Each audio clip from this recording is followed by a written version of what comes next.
आज उत्कर्ष coaching centre के बाहर आप देख सकते हैं कितने छात्र यहाँ पर इकट्ठा हैं। बीती रात जो हादसा हुआ, इतने सारे बच्चे जाकर हॉस्पिटल में एडमिट हुए, उसके बाद से सारे छात्र यहाँ पर इकट्ठा हैं और कोचिंग को बंद करने की जिद की जा रही है।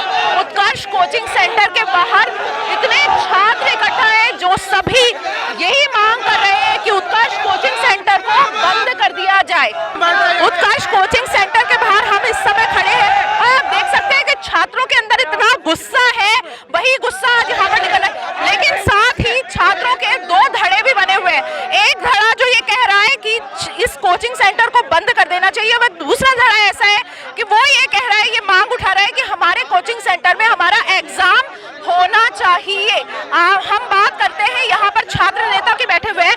आप यहाँ पर कल बीती रात एक हादसा हुआ, दिल्ली के अंदर भी ऐसा ही हादसा हो चुका है, बच्चे डूब करके मर गए थे। उसके बाद जयपुर की कोचिंग सेंटर के अंदर नगर निगम ने आकर के कार्रवाई की। 15 दिन तक कोचिंग सेंटर को बंद भी किया गया, लेकिन ढाक के 3 पास वापस कोचिंग शुरू हुई और आज जयपुर जो हादसे से बचा हुआ था, आज उसने भी उसी हादसे की शक्ल देखी। आखिर क्या मांग है और क्या यहाँ पर आप धरने को लेकर के क्या कहना चाहते हैं?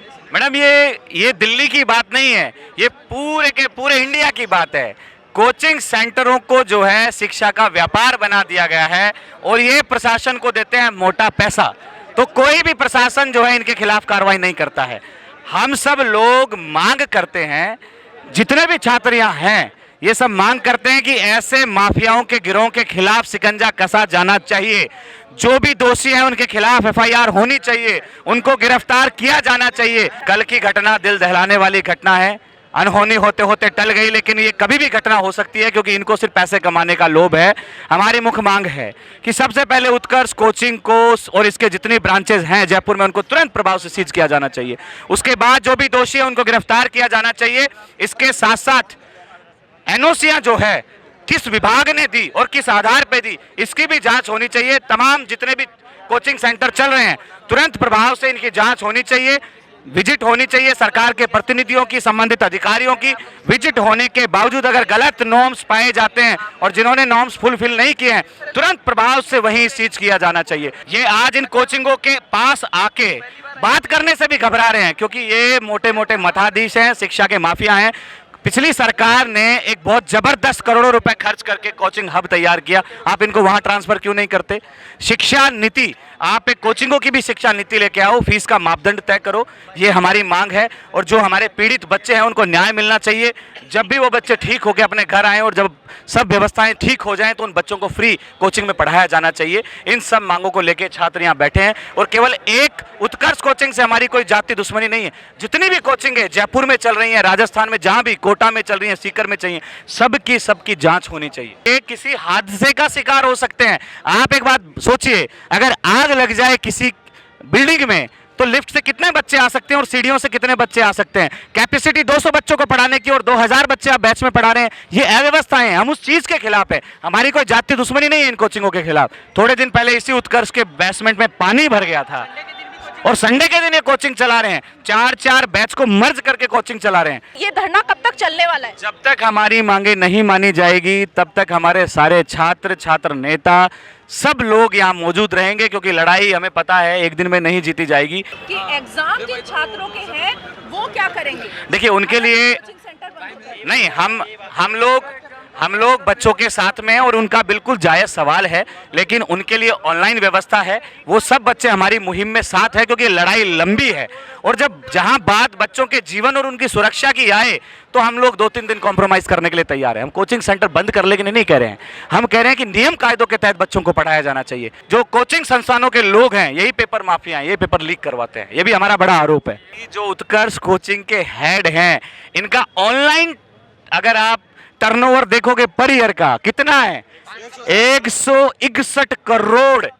ये तो केवल ऑनलाइन जो है, जो टैक्स पे करते हैं, ब्लैक मनी में कितना होगा? ये धंधा बना रखा है आपने शिक्षा का। कई बार ये सवाल उठ खड़ा होता है कि कोचिंग सेंटर्स के अंदर जितनी छात्रों की संख्या होनी चाहिए उससे ज़्यादा छात्र लिए जाते हैं। छात्रों को मलबे के जैसे कोचिंग सेंटर के अंदर भरा जाता है, ना उनकी जो ज़रूरतें हैं उनको पूरा किया जाता है, ना ही उनके एग्जिट और एंट्री के दरवाज़ों पर एक पुख्ता सुरक्षा व्यवस्था होती है। ऐसे में कई बार दुर्घटनाएं होती हैं। दूर दराज से आने वाले उन छात्रों की आखिर क्या मांग है और छात्र नेता यहाँ पर क्या मांग रख रहे हैं वो हम जानेंगे। हमारे साथ मौजूद है अभी। सर, आपका नाम? विकास भिदुड़िया। हमारी मांग मुख्य रूप से यह है कि जितने भी कोचिंग संस्थान हैं 90% संस्थान इलीगल रूप से चल रहे हैं, सारे अवैध संस्थान हैं। इनके पास किसी भी तरह की ना तो एनओसी है, और अगर एनओसी है तो वो अवैध रूप से दी गई है, क्योंकि ये उन पैमाने पर, उस पैरामीटर पर खड़े नहीं उतरते हैं।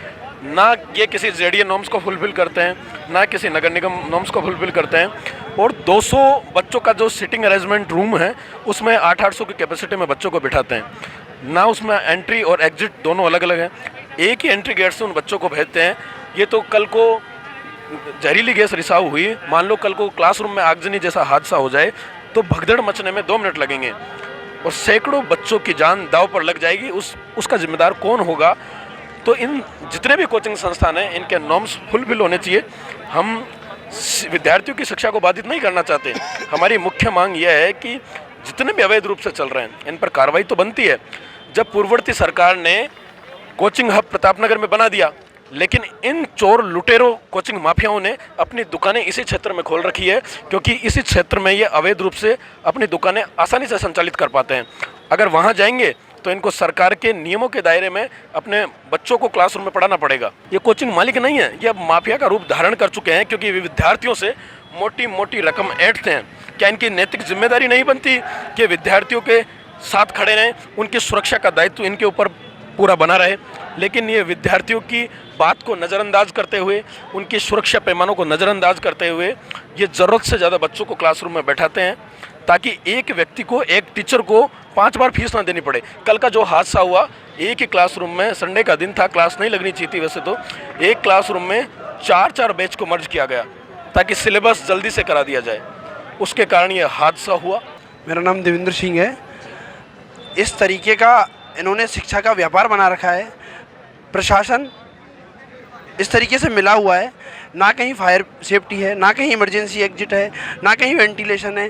मतलब छात्रों की शिक्षा का कहीं जो है जान की परवाह कहीं की ही नहीं गई। और हम ये चाहते हैं कि ऐसी घटना भविष्य में ना घटित हो, इसलिए सरकार पहले तो जिस कोचिंग में घटना घटी है उसे सीज करे। आपका नाम? मेरा नाम किशोर चौधरी है। यहीं जी, मैं राजस्थान विश्वविद्यालय का छात्र नेता हूँ। जिस तरीके से हम पिछले 24 घंटे से प्रदेश की राजधानी के अंदर हज़ारों की संख्या के अंदर प्रदेश की छात्र शक्ति और एनएसयू के सभी छात्र नेता सड़कों पर जिस तरीके से लामबंद है, हमारी इस तंत्र के खिलाफ लड़ाई है। हमारी कोई सरकार से लड़ाई नहीं है, हमारी कोई व्यक्तिगत इन कोचिंग से कोई व्यक्ति हमारी लड़ाई नहीं है, हमारी इन तंत्र से लड़ाई है, हमारी इस कोचिंग माफियाओं से लड़ाई है। जिस तरीके से आम गरीब परिवार, गांव ढाणी और देहात, शोषित, पीड़ित और वंचित तबके का छात्र प्रदेश की राजधानी के अंदर आता है और वो किन परिस्थितियों के अंदर अपने परिजनों की गाड़ी कमाई का पैसा यहाँ लाके इनको देता है, और ये किस तरीके से उस पैसे को छात्रों से अवैध वसूली करते हैं, किस तरीके से इन लोगों ने ये एक जाल बिछा के रखा है। उस जाल के अंदर पूरी प्रदेश की छात्र शक्ति को इन्होंने लिप्त कर रखा है। 5:45 पर संस्कृत की क्लास छूटनी थी, 3 बैचों को एक जगह मिला रखा था। भीड़ ज्यादा थी, संडे के दिन कम से कम 800 का 3 बैच 800 के हैं, तो संडे कारण हो सकता है 600 बच्चे होंगे। उसके बाद में जैसे ही हम उन बच्चे जब बेहोश होने लगे, हम थे 1-2 जो मेरे साथ के और थे, उन्होंने हम उन बच्चियों को, बेहोश बच्चियों को यहाँ इस रोड के ऊपर गाड़ी रुकवा करके उनकी सवारी उतार करके और उस गाड़ी के अंदर बेहोश बच्चियों को हमने हॉस्पिटल में भेज दिया। उसके बाद में हमने जिन बच्चियों को, बेहोश बच्चियों को हॉस्पिटल के लिए भेजा, हमारे ऊपर जिस तरह से पुलिस ने लाठीचार्ज करी है, कहां से फोन आए हैं, क्या मैनेजमेंट करने के लिए फोन आए हैं, वो घोर निंदनीय है। मैं तो एक देश सेवक होने के नाते 3 महीने से कोचिंग कर रहा हूँ, 17 साल देश सेवा करी है, बड़ा अच्छा नाम सुन के पैसे भरे कोचिंग के लिए आए हैं। लेकिन जिस हिसाब से मैनेजमेंट भी थे 2-4, उन्होंने भी मदद करी, लेकिन हमने उन बच्चियों को निकाला, हमने उन बच्चियों को गाड़ियों में बैठा के हॉस्पिटल तक मेरे साथ वाले ले गए।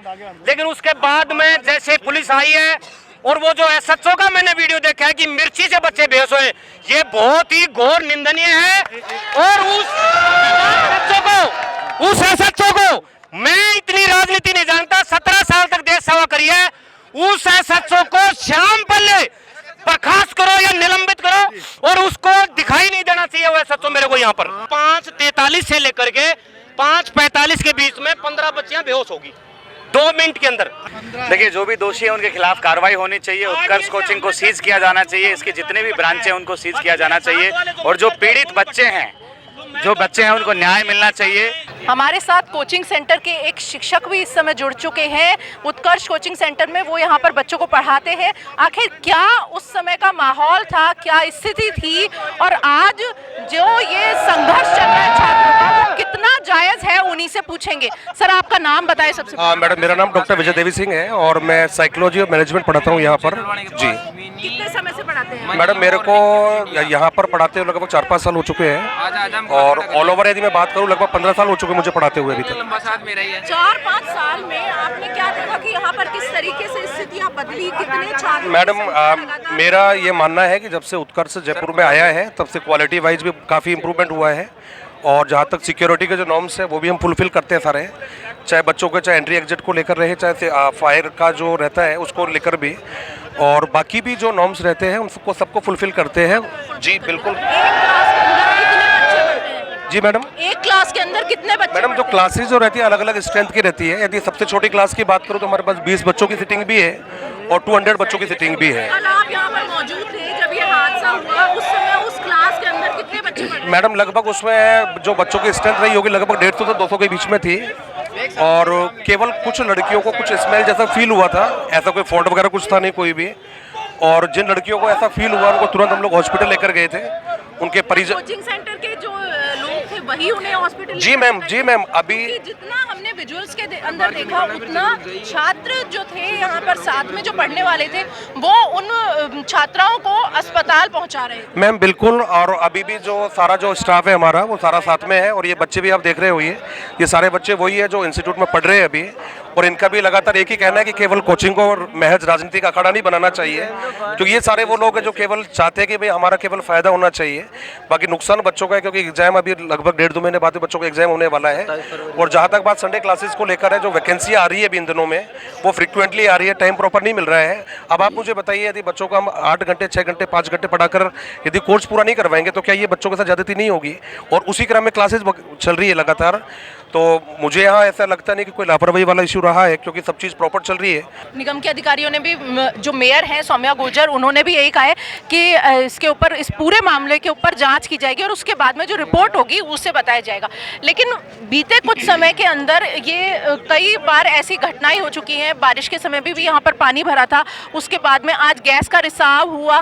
क्या कहना है, क्यों लगातार बार बार इस तरीके की घटनाएं यहाँ पर दोहराई जा रही हैं? अगर आपने सुरक्षा मानकों को पूरा किया है तो कैसे बार बार ये जो दुर्घटनाएं हो रही? पहली बात तो ये थी कि जब आपने बारिश का जो लिया था घटना का, जो दिल्ली में जो घटना घटी है, उसके बाद में जयपुर और जयपुर में भी जितनी कोचिंगें चलती है उन्होंने सबने एक डिसीजन लिया है कि हम बेसमेंट में क्लास नहीं लगाएंगे, और यही कारण है कि सब बिल्डिंगों में बेसमेंट होने के बावजूद भी किसी भी कोचिंग में हमारा जो बेसमेंट में क्लास नहीं चल रही है, पहली बात।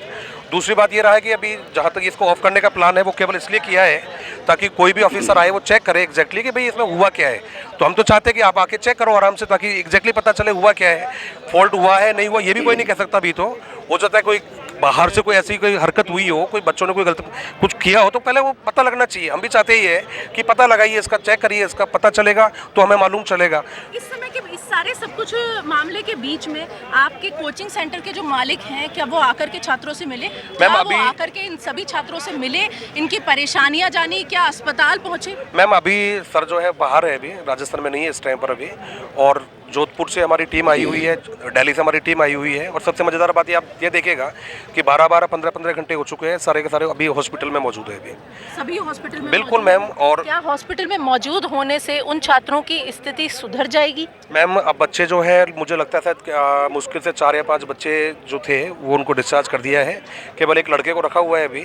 अब हम उन छात्रों से बात करते हैं जो छात्र यहाँ पर पढ़ते हैं। आप यहीं पर पढ़ते हैं? Yes ma'am. मेरा नाम बलवीर मीणा है, RSP टारगेट में ओपन। कहाँ से आए हो?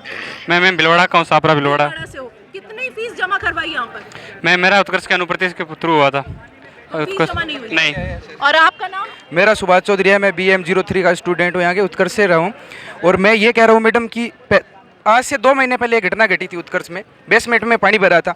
भगवान की दया से उसमें किसी बच्चे की हानि नहीं हुई। हालांकि दिल्ली में अपने को देखने को मिला था बच्चों की वहाँ पे मौत हो गई थी।